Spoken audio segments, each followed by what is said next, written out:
Doesn't it look amazing? I am so happy with it. We last left off in classroom setup part 2 with me needing to stop because I ran out of the black contact paper.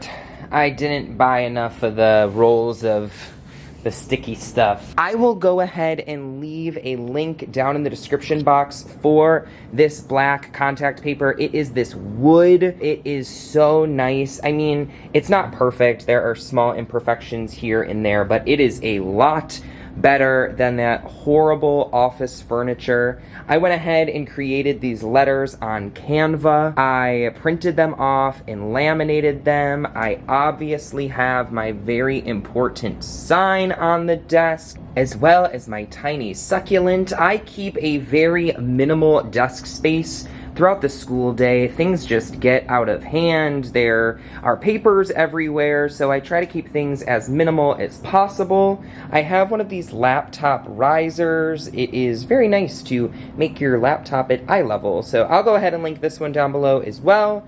And over here, I just have my various pens.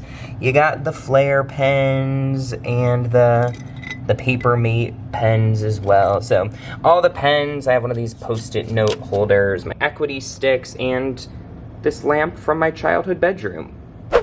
I'm very glad that I took the time now to do the desk space how I have always wanted it to look. For the past 3 years, I've just had the typical office style looking desk that has come with the classroom, and it's been really nice to do this project when I have the time to do so. It's completely unnecessary, and some teachers don't even have a desk in their classroom. For me personally, I really like to have a space where I can have all of my teaching materials. I also spend so much time in this classroom, so it's really nice to have a space to grade and lesson plan and focus all in a particular space. But if you don't want a teacher desk in your room, no judgment. Do what is best for you and your students. Very happy that that is now off of my summer project to-do list. If you missed parts 1 or 2 of the classroom setup series, I will link those down below, as well as my classroom setup series from the 2020-2021 school year, last school year. I have an entire series on my channel documenting that classroom setup, so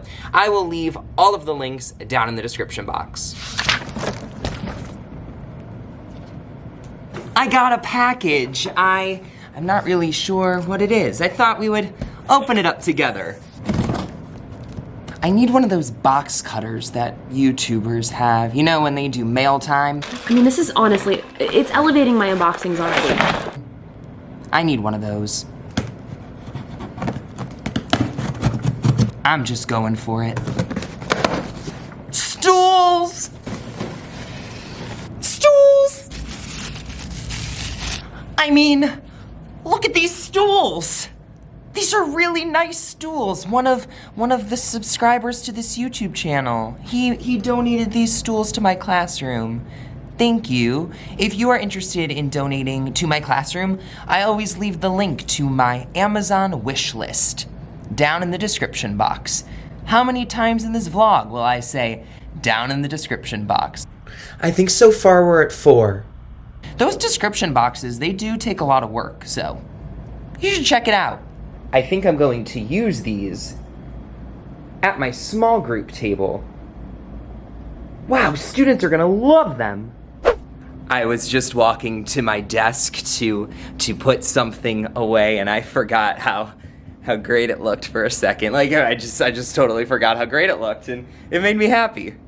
It's the little things. Next up on my to-do list, this pile of things.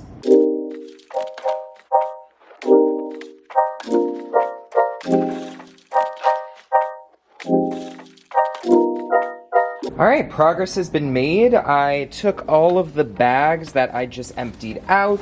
I ended up packing all of the things at the end of the year into these bags. They're very nice, but I like to keep them because they're nice to have. So I'm making a bag of bags, if that makes sense.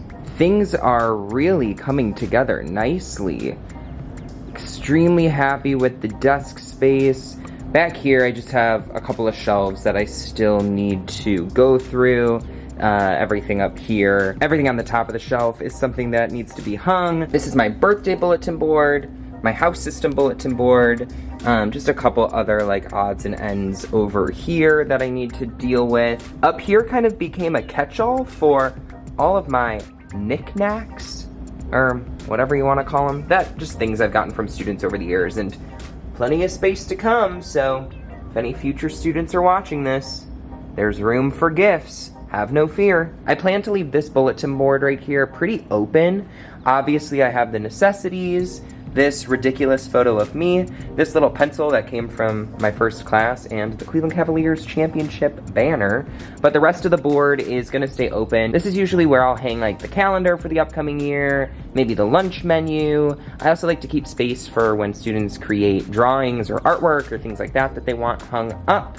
I have the letter board hanging here, and the desk space you have already seen. Up at the front of the classroom, nothing has changed. The pile of furniture still remains. If you have watched the previous setup videos, you will know that this is typically what I set up first in the classroom.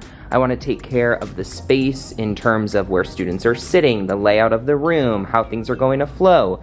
But because I still do not know what our expectations are in terms of spacing, in terms of distancing, any of that, I plan to leave all of this for the last minute. This side of the classroom, also nothing has changed, but wow, does it look great. I'm really happy with it. I cleared off the back of the classroom. All of the cabinets are clear.